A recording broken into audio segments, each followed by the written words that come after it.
Muy buenas noches con todos ustedes, queridos oyentes, lectores, gente de culta y gente pues común. Estamos con un poderoso libro hace ya cuántos años atrás, digamos 2004. Estamos en 2025, estamos 21 años después.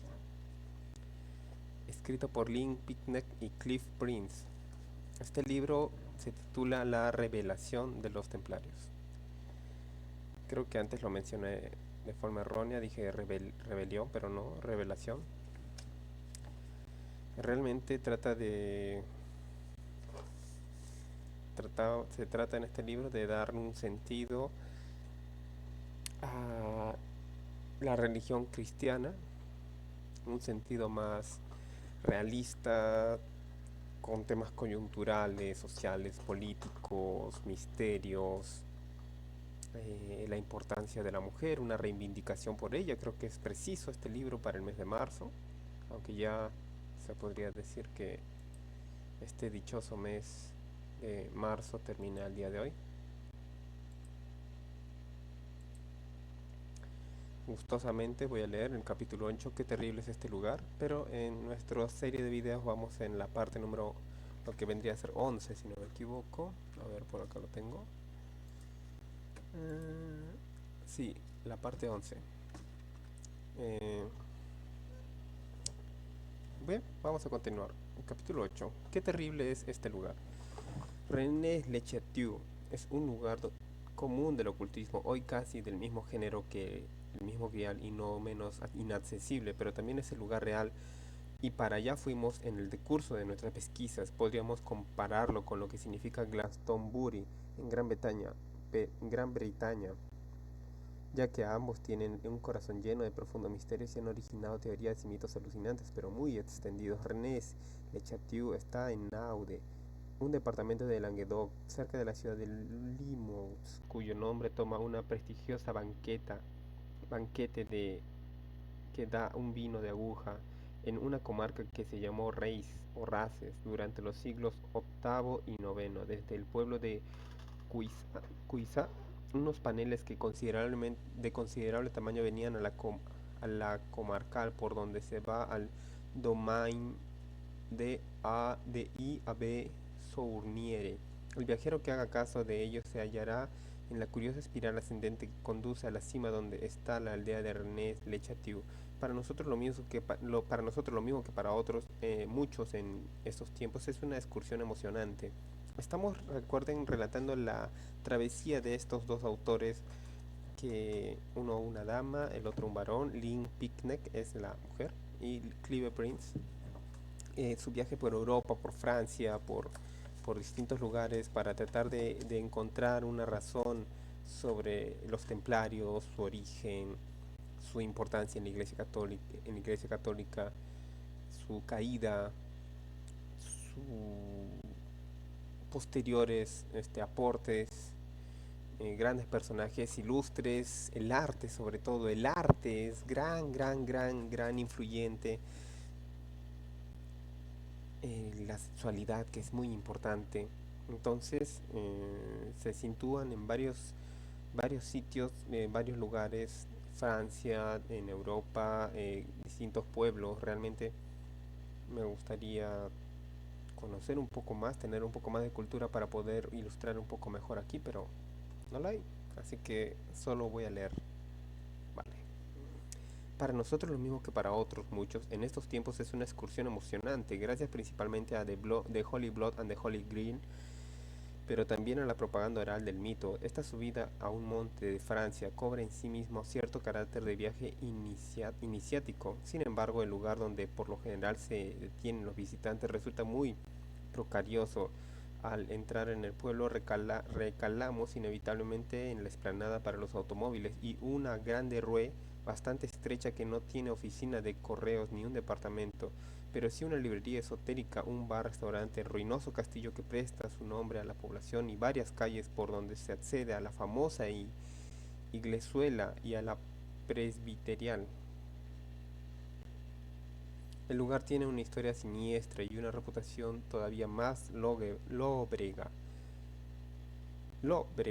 aunque algo imprecisa. Resumiendo la historia es que hará poco más de 100 años, Francois Berenguer Santuiere, 1852-1917, un sencillo cura nacido y criado en un pueblo de Montacels, a solo 3 kilómetros de Rennes de Le Château, hizo un descubrimiento de algún tipo mientras intentaba reformar su ruinosa iglesia parroquial del siglo X.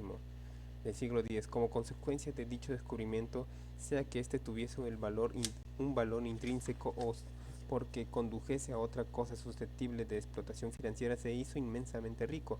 Mucho se ha especulado durante esos años acerca de la verdadera naturaleza de Sauniere. Los más prosaicos sugieren que encontró el escondrijo de un tesoro, mientras que otros creen que pudo ser algo estupendo, como el Arca de la Alianza, el tesoro del Templo de Jerusalén, el Santo Grial e incluso la tumba de Cristo, idea que ha tenido expresión reciente en el The Tomb of God de Richard Andrew y Paul Schellenberger, 1996. Véase el apéndice 2 para la discusión de esa teoría. Teníamos que ir a René Le Château porque según los dossiers secrets de Holy Blood and the Holy Grail, era de especial significación para el priorato de Sion, aunque por razones que nunca dejaron de ser oscuras. El priorato asegura que Sauniere descubrió unos pergaminos que contenían una información genealógica que demostraba la supervivencia de la dinastía merovingia, de donde resulta que ciertas personas tenían derecho a pretender el trono de Francia. Por ejemplo, Pierre Plantard de Saint-Clair. Sin embargo, no teníamos muchas razones para seguir esa línea, considerando que nadie ajeno al priorato ha visto en realidad esos pergaminos y que toda esa idea de continuidad de los merovingios es bastante dudosa, por no llamarlo de otra manera.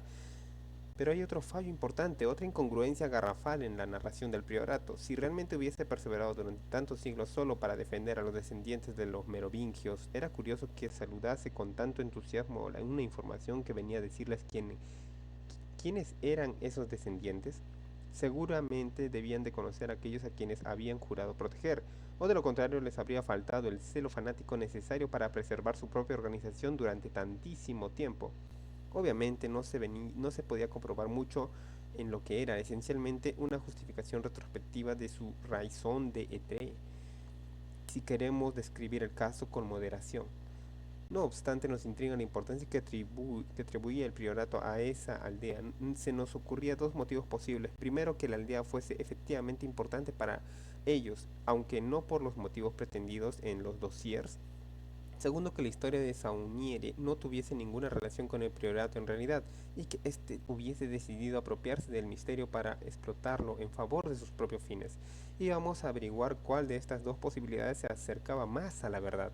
Llegados al estancamiento, reparamos en la espectacular vista, perdón, llegados al estacionamiento, reparamos en la espectacular vista que abarca desde el valle de Aude hasta las cumbres nevadas de los Pirineos. Así se comprende fácilmente que en el pasado ese pueblo tan insignificante en apariencia hubiese sido una cota de gran valor estratégico por su dominio inigualable sobre cualquier ruta que un posible invasor tuviese que seguir. Por eso fue Rennes Le Château un poderoso reducto de los visigodos.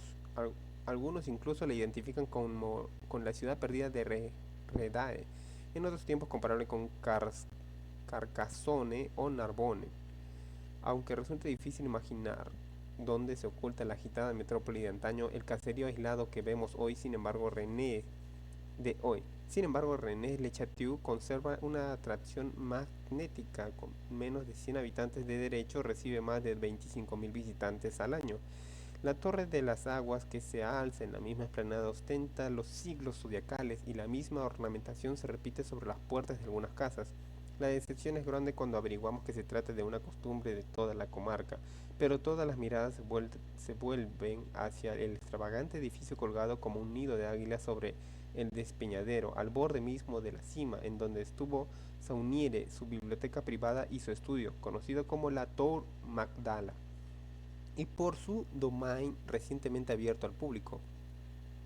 Como una atalaya medieval, la Torre Magdala se prolonga a un lado de la muralla que lleva a un mirador actualmente en estado ruinoso. En los sótanos hay un museo ahora dedicado a la vida de Sauniere y a los misterios que le rodean. Un huerto separa la torre de la casona que hizo construir con su no explicada fortuna.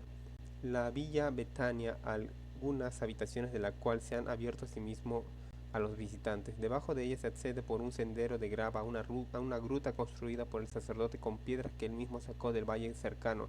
Es de suponer que con no poco esfuerzo físico.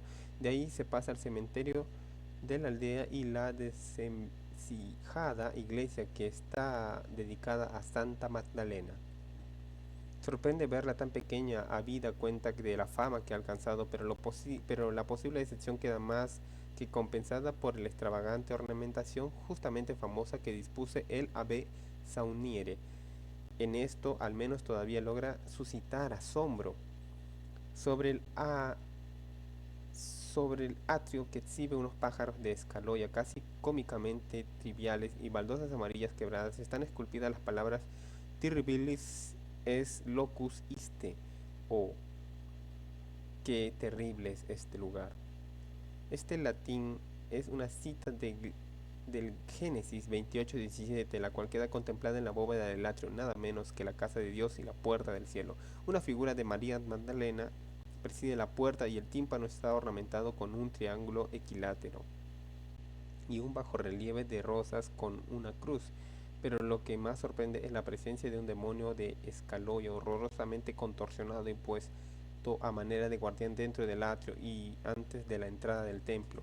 Cornudo y gesticulante, es obvio que quiere decirnos algo con su postura, mientras soporta sobre sus hombros la pila de la aguja bendita. Sobre esta campean cuatro ángeles que representan los cuatro ademanes de que se compone la señal de la cruz. Al pie de una leyenda dice Parce signet tu le vaincras, es decir, este signo tú lo le vencerás. En la pared del fondo un grupo escultórico representa el bautismo de Jesús.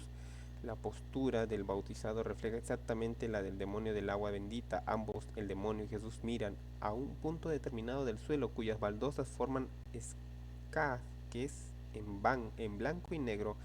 En el grupo del bautista domina a Jesús con toda su estatura mientras le echa agua de una concha que repite la forma de la pila de agua bendita. Evidentemente se nos está indicando algún tipo de paralelismo entre ambas imágenes, entre el demonio y el bautista de Jesús, y el bautismo de Jesús. En abril de 1996, en uno de los muchos actos de vandalismo a que está expuesta esta iglesia, unos desconocidos le cortaron la cabeza al demonio y se la llevaron.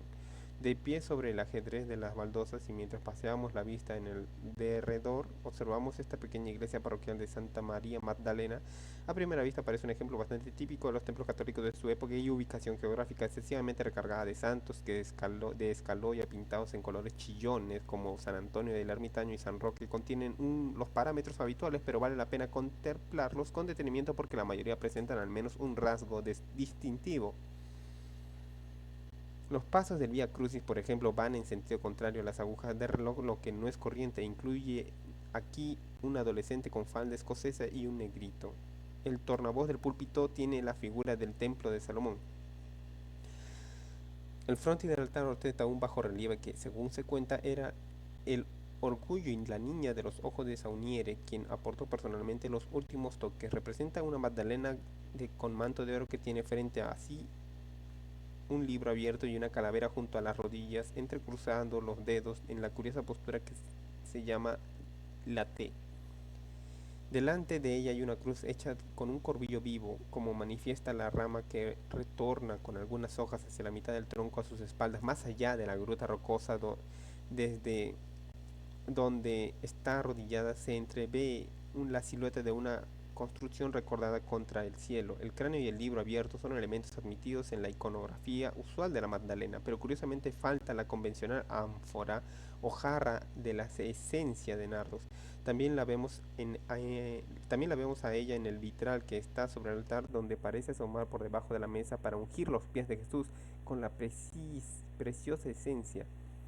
En total, la iglesia tiene cuatro imágenes de la Magdalena, aparecen muchas para un templo tan pequeño, aunque sea la santa patrona de los lugares. La devoción de Sauniere queda corroborada en el nombre que dio a su biblioteca, la Torre Magdala o Magdala. Perdón. Interesante.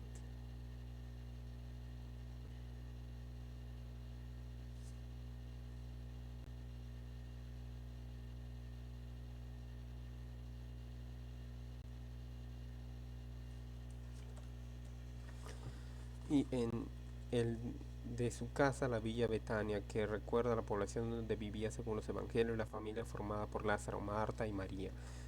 Hay una estancia secreta detrás de un armadillo de la sacristía, aunque esta rara vez recibe visitas del público. La única ventana que no se distingue bien desde el exterior también presenta en vidrios de colores la usual escena de la crucifixión, pero como sucede con casi todo lo demás de este lugar terrible, tampoco esta es del todo lo que parece a primera vista. La atención se orienta hacia el paisaje de fondo que se entrevé bajo los brazos del crucificado. Obviamente es el tema principal de la imagen y ahí vemos una vez más el templo de Salomón. Incluso la verja del cementerio sale de lo común atendida. La ornamentación consiste en una calavera con tibias cruzadas, entre emblema que fue de los templarios, con el añadido original de la mueca que exhibe 22 dientes. Entre las tumbas decoradas con ofrendas de flores y fotografías de los finados, como ocurre en tantos otros cementerios franceses, encontramos la de una familia Bonhomes. En cualquier otro lugar quizá ni siquiera nos habríamos fijado, pero aquí nos parece un recordatorio lingüístico especialmente impresionante, ya que eran los cátaros quienes se llamaban los Bonhomes. La sepultura del mismo Sauniere, con su perfil en bajo relieve también estropeado por el vandalismo de la época reciente, está junto al muro de división entre el cementerio y su antiguo domain. A su lado está enterrada Marie de Narnaut, su fiel ama, si no fue algo más. No es nuestro propósito volver aquí sobre los detalles de esta historia muy trillada a estas alturas, digamos solo que no nos equivocamos al sospechar que el misterio de Renés podría aportar algunas claves sobre la continuidad de la tradición clandestina y que nos quedamos defraudados. Como hemos venido explicando, teníamos indicios de una complicada serie de encadenamientos que retrotraían a una tradición gnóstica existente en la región, que siempre ha sido notoria por sus heréticos llamadas en cátaros, templarios o supuestas brujas. Desde el trauma de la cruzada albigense, los habitantes de esta región nunca más han confiado del todo en Roma. De ahí que constituyese refugio ideal para ideas no ortodoxas, aparte de reivindicaciones propias de una minoría política. En este Languedoc de larga, amarga memoria, la herejía y la política siempre han ido de la mano, y van a lo que parece. En Sauniere hallamos un personaje extravertido y sacerdote rebelde, muy diferente del típico cura rural. Por ejemplo, dominaba el latín y el griego y estaba suscrito a un periódico alemán de la época. Descubriese o no un tesoro o un secreto, es importante que todo el negocio de René sea para ficción, pero hay varias razones para pensar que la historia tal como se cuenta en su mayor parte una interpretación equivocada. La sucesión exacta de los hechos es notoriamente difícil de construir porque no se basa en pruebas documentales, sino que hay de confiar en la memoria de los vecinos. Saunier asumió sus funciones de párroco a comienzos de 1885. A los pocos meses tuvo las primeras dificultades por pronunciar desde el púlpito un sermón apasionantemente antirepublicano. Era año de las elecciones y fue temporalmente suspendido. Restablecido en verano de 1886, recibió una donación de 3.000 francos por parte de la condesa de Chambord, viuda de un pretendiente al trono de Francia. Este era Henry de Bourbon, que pretendía el título de Enrique V. Y en agradecimiento por los servicios prestados a la causa monárquica, según todos los indicios, él invirtió el dinero en la reparación de la vieja iglesia y, con arreglo a la mayoría de las versiones, fue a quitar un antiguo pilar visigótico que sustentaba el altar cuando encontró, conforme a lo que se cuenta, unos pergaminos de enclave, aunque esto parece poco verosímil porque su comportamiento excéntrico y sus ambiciosos proyectos no se manifestaron hasta 1891.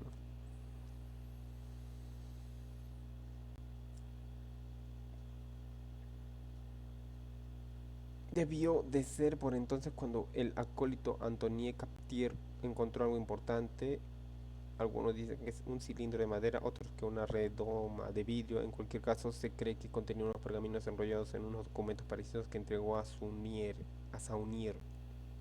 y que parece que fue este descubrimiento que desencadenó la peculiar actividad del cura, siempre según la versión usual. Saunier, Saunier presentó los pergaminos a su obispo en Carcassona, Fénix Arsene Villar, lo cual precipitó un viaje a París. Por lo general se entiende que Saunier recibió el consejo de llevar los documentos a un experto para que los descifrase. El elegido fue un tal Émile Hoffet, que era entonces un seminarista todavía, pero había cobrado prestigio como gran conocedor del ocultismo y del mundillo de la sociedad secreta. Más adelante enseñó en la iglesia de Notre Dame de Lumière de Gaulle, santuario de una Virgen Negra que tiene especial importancia para el priorato de Sion. El tío de Hoffet era director del seminario de Saint-Sulpice en París. La iglesia de Saint-Sulpice tiene un rasgo notable: el suelo con la barra de cobre que marca la situación exacta del meridiano de París, el cual pasa también cerca de Rennes-le-Château, construida sobre los fundamentos de un templo de Isis en 1645. Su fundador fue Jean-Jacques Ollier, quien mandó edificar con arreglo a la regla aurea de la geometría sacra. El santo que le prestó su nombre fue un obispo de Bourges en tiempos del rey merovingio Dagoberto II. La festividad se conmemora el 17 de enero, fecha que se repite a menudo en los misterios de Rennes-le-Château y del priorato de Sion. Buena parte de la novela satanista de J.K. Humans, Lavas, tiene por escenario a Saint-Sulpice. En el seminario anexo fue sede de movimientos poco ortodoxos, por no decir otra cosa. Durante el siglo XIX también sirvió de cuartel general a la Misericordia, sociedad secreta oriunda del siglo XVII, llamada la Compagnie de Saint-Sacrament, que según algunos era un escaparate de priorato de Sion. Durante la estancia de Saunier en París, que debió de ser en el verano de 1891 a la primavera del 82, Hoffet le introdujo en la floreciente sociedad oculta cuyo centro era en Mancalvé y frecuentada por personajes tales como Josephine Peladan, Stanislas de Guaita y Jules Bois y Papus Gerard en Caussé. Se rumora que con insistencia que Saunier gozó de los favores de Emma. También se dice que Saunier visitó la iglesia de Saint-Sulpice y estudió allí ciertos cuadros, además de adquirir alguna versión corriente de determinadas reproducciones de en el Louvre, lo cual comentaremos más adelante. Cuando regresó a Rennes-le-Château, emprendió la renovación de su iglesia y la construcción de su domain. Esta visita a París es parte crucial del misterio de Saunier y ha sido intensamente analizada por todos los estudiosos desde el caso que llamó la atención. No hay ninguna prueba directa de que hubiese en realidad un retrato de Saunier en el marchamo de una fotografía de París, tenido durante mucho tiempo como demostración de su estancia. Resultó pertenecer a un hermano menor, Alfred, también sacerdote, según se ha demostrado recientemente. Se dice asimismo que Saunier firmó en el libro de la misa de Saint-Sulpice, pero esto nunca se ha verificado. El escritor Gerard de Sede, que tiene algunos de los papeles de Émile Hoffet, asegura que hoy entre estos la nota de una reunión de Saunier en París, pero sin fecha, por desgracia, de manera que no existe confirmación independiente de que sepamos, como en otros muchos detalles de la historia, todo depende de los recursos, los testimonios de vecinos y otras terceras personas. Por ejemplo, Kay Captier ni Corbu, hija del hombre que le compró a Marie de Naud el domain de Saunier de 1946, después de lo cual Marie siguió viviendo en casa de los Corbu hasta su fallecimiento en 1953, asegura formalmente que el viaje a París sí tuvo lugar. Lo que encontró Saunier no se sabe, pero por lo visto hizo de él un hombre muy rico en la noche a la mañana. Cuando asumió sus funciones cobraba unos estipendios de 75 francos al mes, pero entre 1896 y su muerte en 1917 gastó una suma descomunal, tal vez no los 23 millones de francos que dicen algunos, pero ciertamente hasta 160.000 francos algunos meses. Tenía cuentas bancarias en París, Perpignan, Toulouse y Budapest. y fuertes inversiones en acciones, obligaciones y deudas públicas, que no suele ser la situación financiera habitual de un cura de aldea. Se dijo que había ganado dinero vendiendo misas, de las que sirven para indulgencias en favor de las ánimas del purgatorio. Pero aunque sea cierto que lo hizo, como asegura el historiador francés René Descadellas, tenido generalmente por el principal investigador de Affaires Saunier, esta actividad difícilmente podía suponerle ingresos suficientes para emprender semejantes obras y vivir al mismo tiempo como un señor. Por tanto, es obvio que hubo algo más. En cualquier caso, podríamos preguntarnos qué razones tendría tanta gente adinerada para encargarle misas a un insignificante párroco de una remota aldea como aparentemente fuese Saunier. Él y Marie fueron criticados por su faustoso estilo de vida. Ella siempre vestía a la última moda de París, por ello la llamaban la Madone, según cuentan las lenguas de doble filo, y daban recepciones de una categoría fuera de toda proporción con sus supuestos ingresos o categoría social. Todavía más llamativo, muchos famosos y ricos emprendían el viaje entonces increíblemente fatigoso a René Le Chateau para atender la invitación. Por algún motivo extraño, la villa Betania estaba exclusivamente reservada a esas reuniones, y el mismo Sunier prefiere vivir en la desvencijada casa rectoral. Entre estos visitantes figuran un príncipe de los Habsburgo, que por cierto respondía al nombre curiosamente evocador de Johann Salvador von Habsburg, un ministro del gabinete, y Emma Calvé. La suntuosidad de sus recepciones no era el único motivo de hostilidad local. Sunier y Marie eran aficionados a escarbar de noche en el cementerio. Lo que se diga, esa actividad no pasa de ser especulación, pero es cierto que borraron las inscripciones de la lápida y la losa de una aristócrata de la región, evocadoramente llamada Marie de Negre a Blaise, fallecida el 17 de enero de 1781. Se ha supuesto que pretendían destruir la información que suministraba esas piedras, pero no sabían que todo su esfuerzo había sido en vano, al haber sido copiadas las inscripciones de los miembros de una sociedad de arqueólogos aficionados de la comarca. Como veremos más adelante, el interés de Saunier por destruir es de gran significación para nuestras pesquisas. Más o menos hacia la época del supuesto viaje a París, Saunier descubrió también la piedra del caballero, puesta del revés al lado del altar. Esta es una losa con una talla de los tiempos visigóticos que representa al hombre armado y a un niño a caballo. Por lo visto encontró debajo de ella algo de gran importancia, tal vez otro escondrijo de documentos o de artefactos, o la entrada a una cripta. Nadie lo sabe con seguridad, puesto que Saunier hizo reformar el suelo, pero su diario contiene la siguiente enigmática anotación para el 21 de septiembre de 1981: carta de Granet, descubrimiento de la tumba. Oh, ha llovido. Las excavaciones nocturnas de Saunier causaron cierto escándalo, pero fue la venta de misas lo que le valió la cólera de la jerarquía, a tal punto que fue suspendido e incluso quisieron trasladarlo a otra parroquia.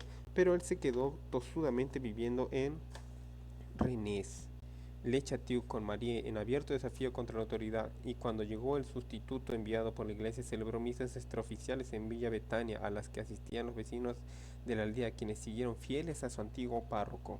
De todos los misterios que rodean a Saunier, tal vez el más expreso es el que se refiere a las circunstancias de su muerte. Cayó enfermo el 17 de enero de 1917 y murió 5 días después. Su cadáver fue sacado a la terraza de su domain, junto a la muralla, sentado en una silla, y los aldeanos, junto con otros que habían recorrido muchos kilómetros para poder estar presentes, desfilaron e iban arrancando las bordas púrpuras del pañolón que le habían envuelto. Su última confesión la recibió el párroco de la vecina Peraza, y lo que hablaron causó en este tan profunda impresión que, según se ha comentado y reproduce René Descadeillas, a partir de ese día el anciano sacerdote no volvió a ser el mismo. Manifiestamente sufrió una fuerte conmoción. Después del fallecimiento de aquel, la fiel Marie de, de, Nar- de Narnaur, de Narnau siguió viviendo en Villa Betania, en tanto que el sacerdote Sauniere no podía ser propietario, así que puso toda la finca a nombre de ella. La mujer fue volviéndose cada vez más huraña e irascible según los lugareños, y rechazó con obstinación todas las ofertas que le hicieron por su cada vez más ruinoso domain, pero finalmente lo vendió al empresario Noel Corbu el día de la Magdalena de 1946, bajo la condición de que habitando de seguir habitando en la propiedad hasta el fin de sus días. Clarie Captier, la hija de Corbu, recuerda haber conocido cuando niña, según cuenta María, iba todos los días a ver las sepulturas de la Sauniere y también a medianoche. Luego le contaba a la niña Clarie un fenómeno sobrenatural que ocurría durante alguna de aquellas visitas. Le decía, por ejemplo, esta noche me han perseguido los fuegos faustos del cementerio. Y cuando su interlocutora le preguntaba, disculpen,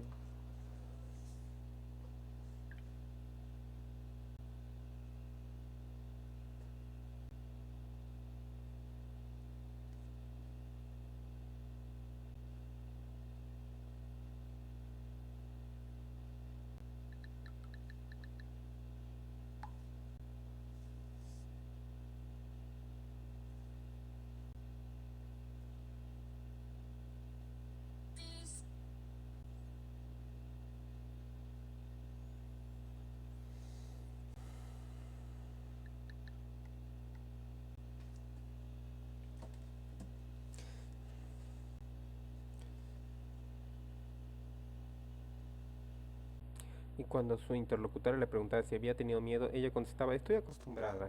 Cuando camino despacio, me siguen. Cuando me detengo, ellos se detienen también, pero siempre desaparecen en el instante de cerrar la verja del cementerio. También recuerda Clarie Captier estas palabras de Marie, con lo que ha dejado Monsieur Le Curé, podríamos de dar de comer a toda Rennes durante 100 años y aún sobraría. Cuando le preguntaron por qué ella vivía tan pobremente, si había recibido mucho dinero de herencia, replicaba, no, no puedo tocarlo. En 1949, al enterarse de que los negocios de Corbeau estaban atravesando una temporada difícil, comentó, no te preocupes, mi buen Noel, algún día diré un secreto que te hará rico, muy rico. Por desgracia, durante los meses previos a su muerte de un ataque cerebral en enero de 1953, se volvió senil y el secreto desapareció con ella.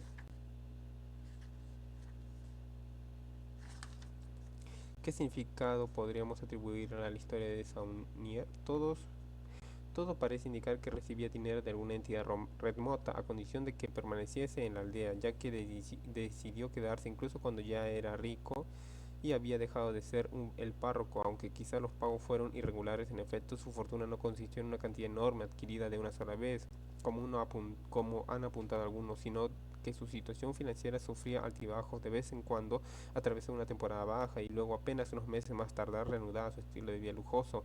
En la época de su fallecimiento andaba ocupado en nuevos y ambiciosos proyectos que, de haberse realizado, habrían costado 8 millones de francos por lo menos.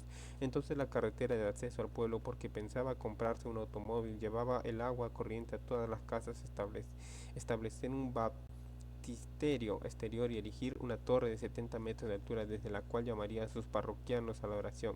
Parecieron firmes candidatos al papel de pagos los que el partido monárquico los del partido monárquico, pero esta interpretación plantea otro misterio diferente. ¿Qué servicio pudo prestarles a un tier que redundase en unos pagos de semejantes cuantía? Tal vez su devoción a la Magdalena encierra alguna pista sobre la razón subyacente de tan generosos estipendios. Es indudable que su fortuna no pudo obedecer solo a la supuesta participación de un complot político. Los escasos testimonios personales que dejó revelan, según Gerard de Sede, una curiosa devoción a la Bonadilla, al eterno principio de lo femenino, que en boca de Berenguer Sunier aparece trascender las creencias y las profesiones de la fe. Una vez más hallamos secretos en torno al principio femenino encarnado en María Magdalena y una nítida conexión con el priorato de Sion, que se asegura venerar a las vírgenes negras y a Isis, como veremos luego. La comarca de los alrededores de Rennes-le-Château contiene muchas claves relativas a la continuidad de esa forma de culto a la diosa. ¿Y qué diremos de los famosos pergaminos supuestamente hallados por Sunier? Según informaciones que provienen del priorato de Sion, dicen que consistían en dos genealogías relativamente a la supervivencia de la dinastía merovingia y otros dos contenían pasajes de los evangelios en los que ciertas letras marcadas de determinada manera daban mensajes en clave. Los peregrinos en sí jamás han salido a la luz de los pergaminos jamás han salido a la luz del día, aunque las supuestas copias de estos textos en clave han sido ampliamente reproducidos la primera vez en 1967 con la publicación L'Or de Rennes, la de Gerard de Sede y su esposa Sophie. Digamos de paso que si bien no figura en el copyright, Pierre Plantard de Saint-Clair ha dicho que él era coautor de ese libro. Estos textos han hecho correr mucha tinta y no menos especulaciones de relato neotestamentario y como Jesús y sus discípulos recogieron grano en sábado. Las letras marcadas leídas por orden dan al texto siguiente. Da a Dagobert, segundo Roy et a Sion este tresor et il es l'amor, a de Dragoberto y de Edén en Sion y este tesoro y ahí está muerto, es la muerte. Es el texto aparente de otro documento describe cómo María de Betania ungió a Jesús y el texto oculto se da generalmente a la decodificación. Verge de paz da tentación que Poussin tenir garden le clef paz 681 par la croix et se cheval de Dieu hot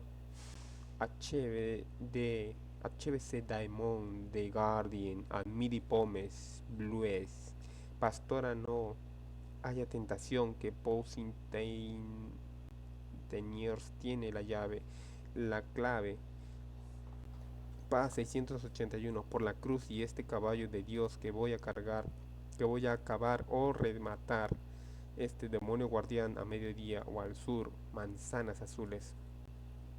La operación necesaria para este resultado es más complicada que en el caso anterior cuando se leen aquí las letras marcadas da Rex Mundi, que en latín es rey del mundo y además de corresponder a la terminología gnóstica también fue utilizado por los cátaros para referirse al Dios creador del mundo material, pero se han añadido 140 letras más ajenas a ese mensaje que hacen de la decodificación un proceso inmensamente tortuoso hasta que aparece el texto Pastora, no tentación.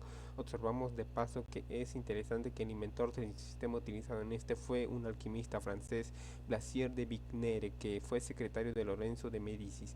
El mensaje definitivo es un anagrama perfecto de la inscripción que figura en la lápida de Marienne de Negre, sobre lo cual volveremos en el capítulo siguiente.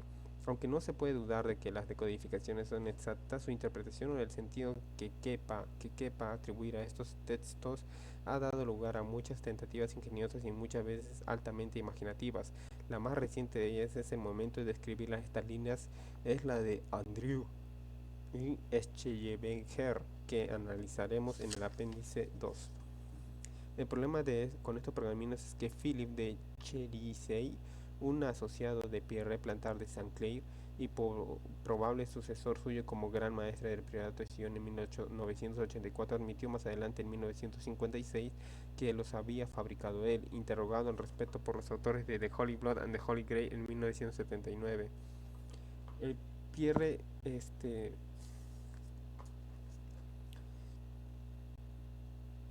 Pierre Plantard de Saint-Clair afirmó que Cherisey sencillamente los había copiado, pero esa explicación no es el todo convincente. Se miren como se miren los pergaminos, es innegable que constituye un gran éxito clásico para aficionados a crucigramas y pasatiempos, pero su génesis no inspira confianza en el sentido de orientar una investigación sobre el caso Saunier.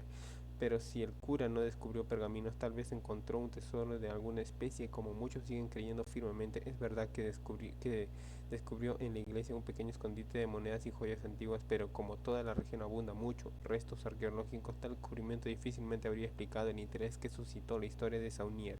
Muchas personas creen que halló una verdadera cueva de Aladino repleta de tesoros tan abundantes que ni siquiera él ni sus distinguidas amistades consiguieron dilapidarlos por entero, por lo que debería sobrar algo para un buscador atrevido. También se ha sugerido que el complicado simbolismo de la iglesia junto con los diversos mensajes codificados como las manzanas azules del pergamino obedecen al propósito de suministrar a ese buscador atrevido una pista sobre dónde podría encontrar el resto del tesoro.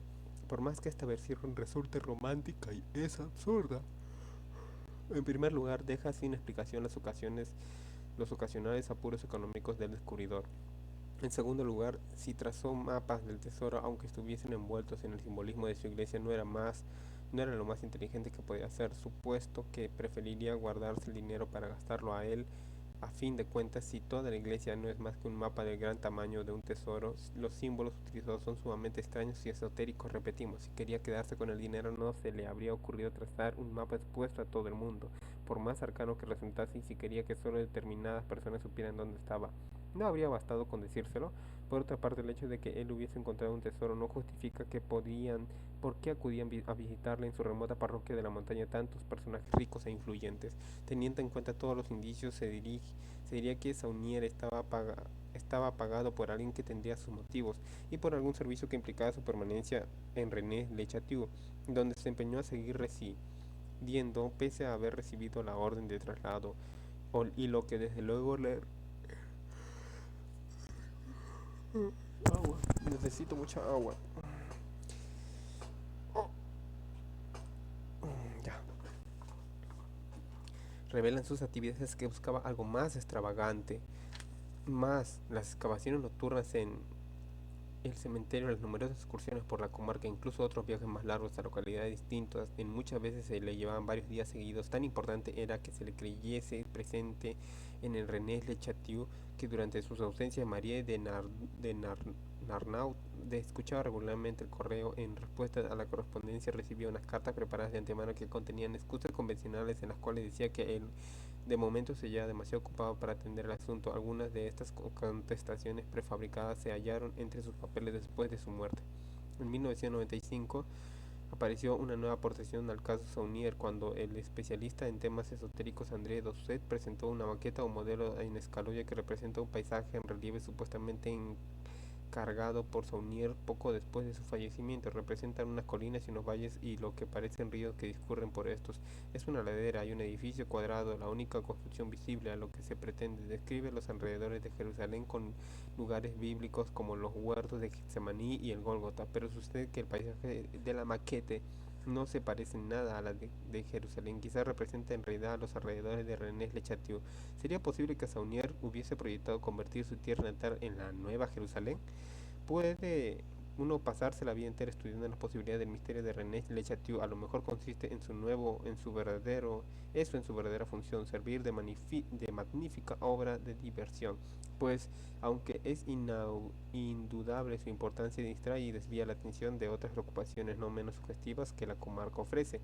En el asunto intervinieron otros sacerdotes de las parroquias vecinas y también Félix Arsène Villar, el superior de Saunier y obispo Carcassonne, que fue quien supuestamente lo envió a París e hizo luego la vista gorda. Entre el excéntrico y escandaloso comportamiento de aquel Villar, murió en 1902 y fue sucesor de la diócesis quien suspendió a Saunier.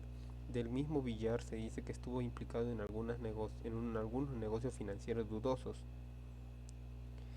El que falleció es Félix Arsène Villar, el superior de Saunier y obispo de Carcassonne.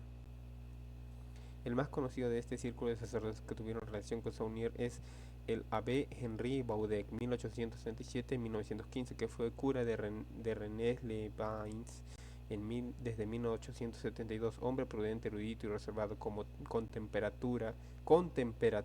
temperamento, el polo opuesto de Saunier. También intervino en extrañas actividades. En 1866 publicó un curioso libro, La Brate, Langue Celtique, et Le Cromlech de René Le Bains, que tiene perplejos a los investigadores desde entonces. En apariencia, el libro trata de dos temas principales: una anómala teoría sobre la cual muchos idiomas antiguos como el zen, el hebreo y otros son derivados del anglosajón, que documenta con muchos ejemplos a veces hilarantes de toponimías de los alrededores de René Le Bains, que dice procedentes de raíces inglesas, y una descripción de varios monumentos megalíticos de la comarca. Boudet fue un respetado cronista local y entendido de las antigüedades. Las teorías que propone son tan improbables que muchos han deducido la voluntad de ocultar un mensaje más profundo y secreto, más o menos como una contrapartida literal de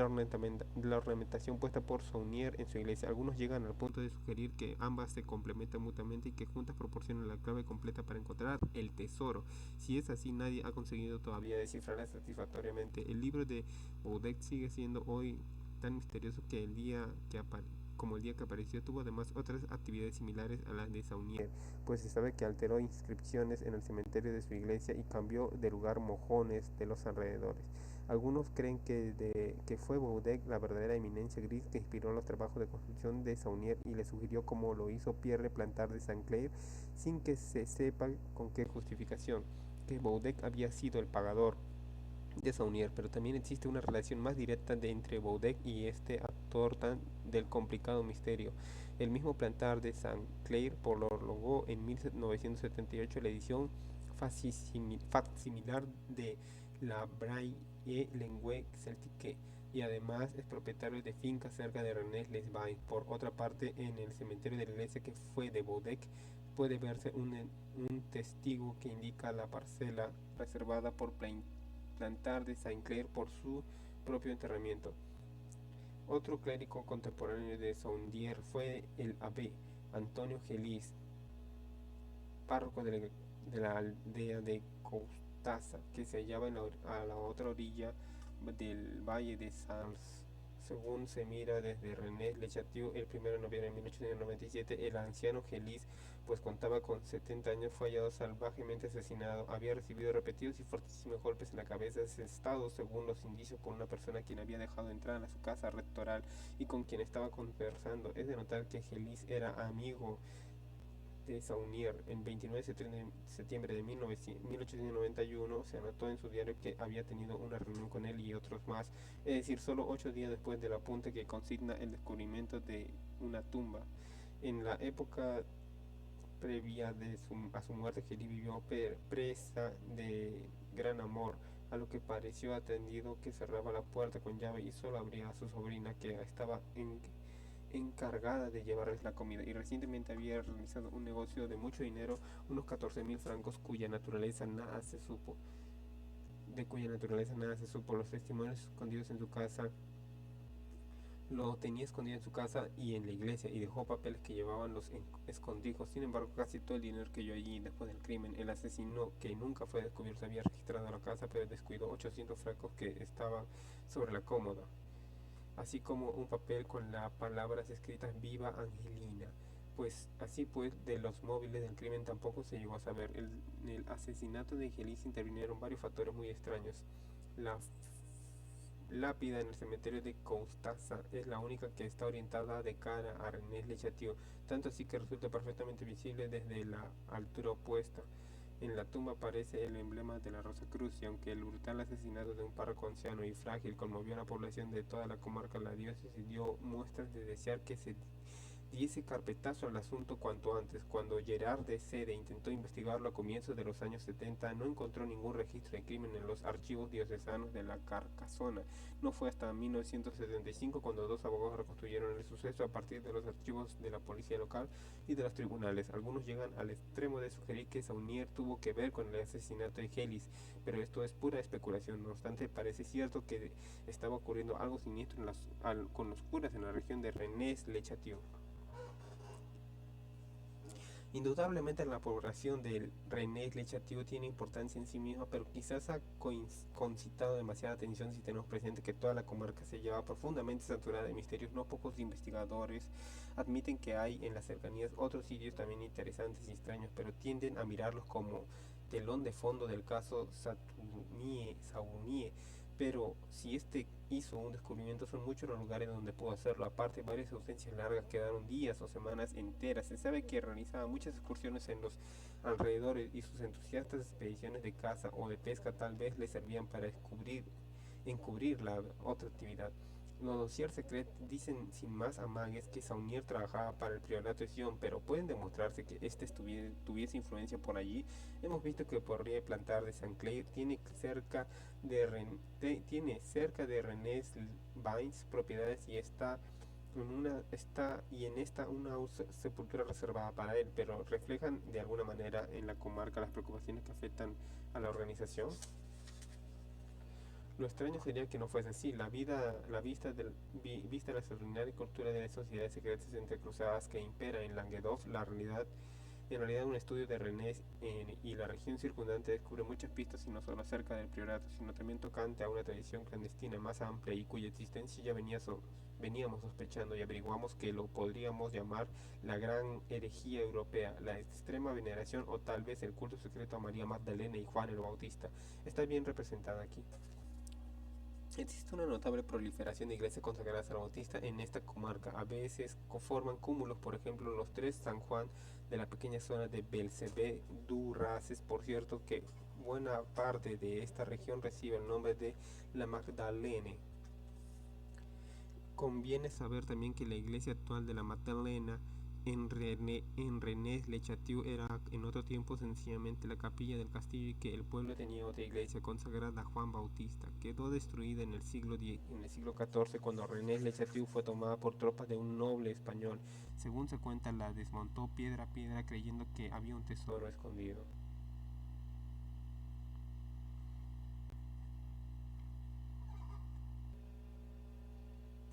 Por el contrario, en la cercana población de Arque se produjo un volte-face no explicado hasta cuando la iglesia de San Juan Bautista pasó a nombre de Santa Ana, lo cual es tanto más raro por cuanto dicho templo posee todavía una reliquia del Bautista. Arques y Coiza, donde hay otro San Juan, pertenecieron a la familia de Joyeuse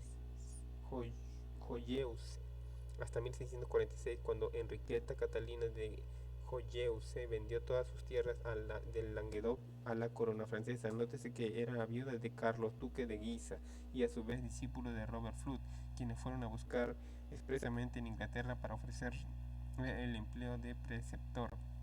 O bien en Cuisa o bien en Arques se existió antiguamente una virgen negra llamada Notre Dame de Paix, pero la familia de Joyeuse la trasladó en 1575 a París, donde puede contemplarse todavía en la iglesia de las Hermanas del Sagrado Corazón en el 12º arrondissement.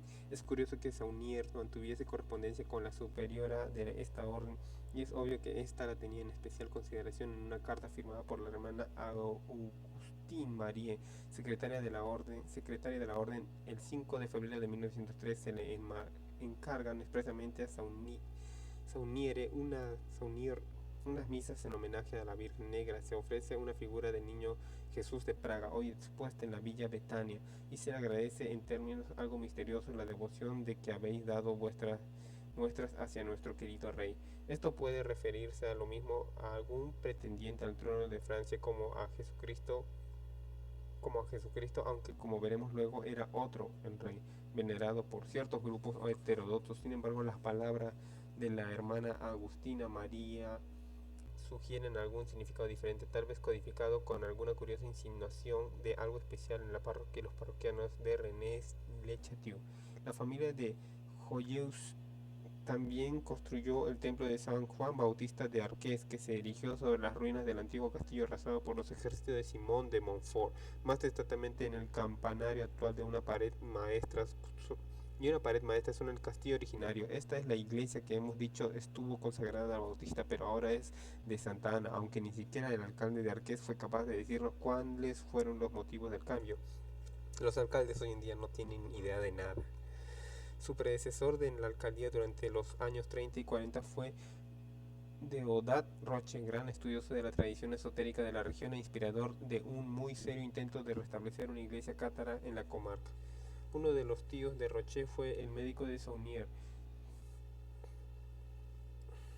y el otro su notario.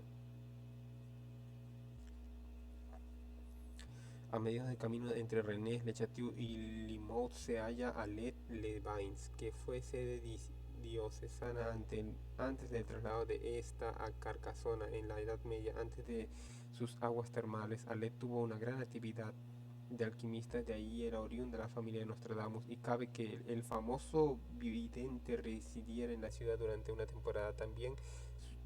Tiene también sus conexiones templarias que se retrotraen a los primeros años de la orden. Hay escrituras de importantes donaciones de tierra fechadas poco después de 1130 y pueden verse los símbolos templarios esculpidos en las fachadas de algunas de las casas del interesante conjunto medieval, e incluso el escudo de la ciudad exhibe una cruz templaria. San Andrés, la imponente iglesia principal tiene una curiosa relación con los frailes. El escritor y estudioso Frank Marie ha demostrado que su planta se basa en la cruz templaria y como la capilla de Roslin, pero la construcción data de finales del siglo XIV, es decir, después de la supresión de la orden. Entre otros detalles notables del edificio resaltaremos la presencia de la estrella de 6 puntas o de David en los vitrales, aparte la asociación obvia a lo judaico, que no deja extrañar En un templo cristiano medieval, la figura también reviste tradicionalmente connotaciones mágicas, ya que simboliza la unión de los principios masculino y femenino. La estrella de 6 puntas. Eso quiero revisar.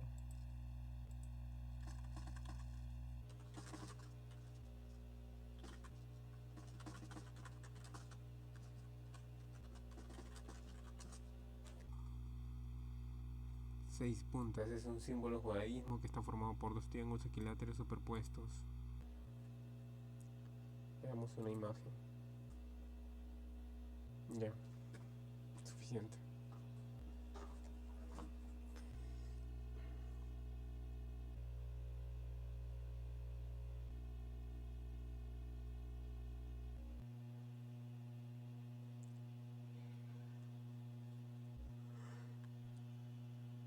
Necesito agua, pero lleguemos a una hora y ya.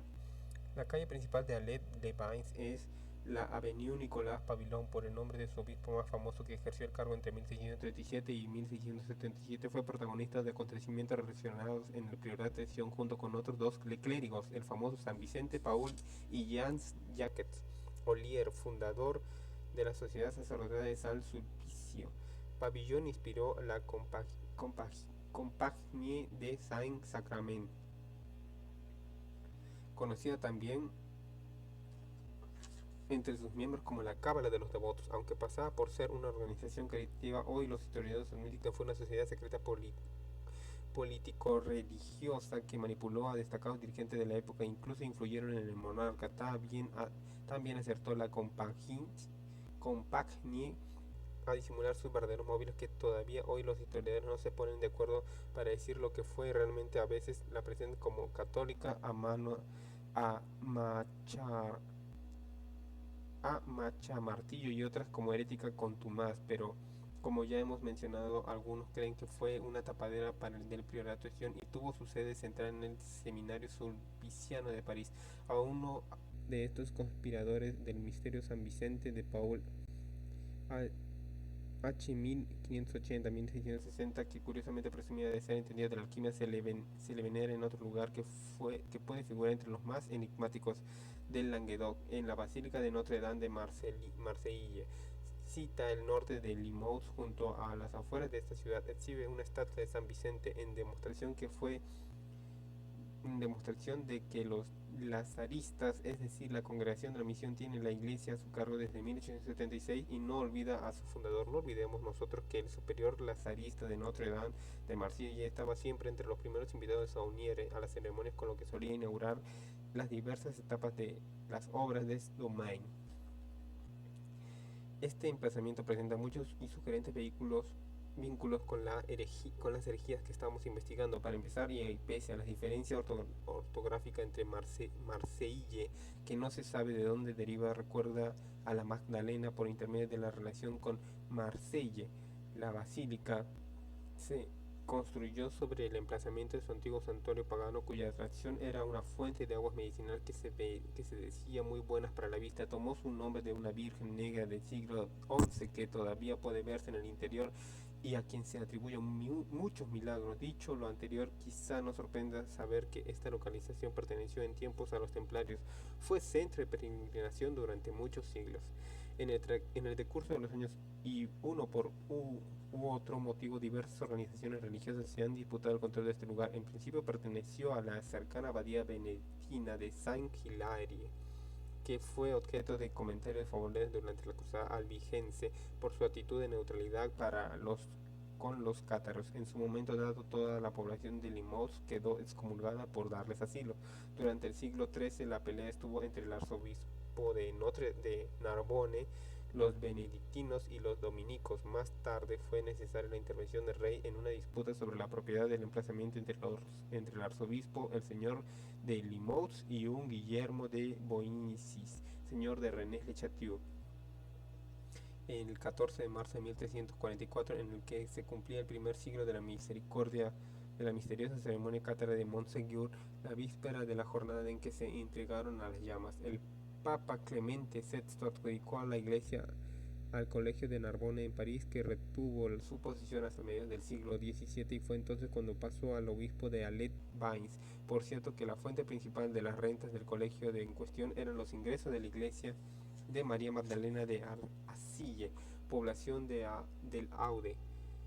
Durante la Revolución, la iglesia y las tierras fueron vendidas, pero la imagen de la Virgen Negra estuvo oculta al cuidado de un priorato de la Orden de los Penitentes Azules, curioso grupo que tenía vínculos con los francmasones de rito escocés ratificado y con la familia Chef de Vienne. Todos ellos, como veremos, protagonistas de categoría en este drama. Se restableció la iglesia como lugar de culto en 1795. Vaya, 59. Espero que les haya gustado esta parte del capítulo. Aún nos falta una hoja y media para terminarlo. Espero que les haya gustado. Esto es todo. Suscríbanse al canal. Denme sus comentarios para poder mejorar. Gracias a todos.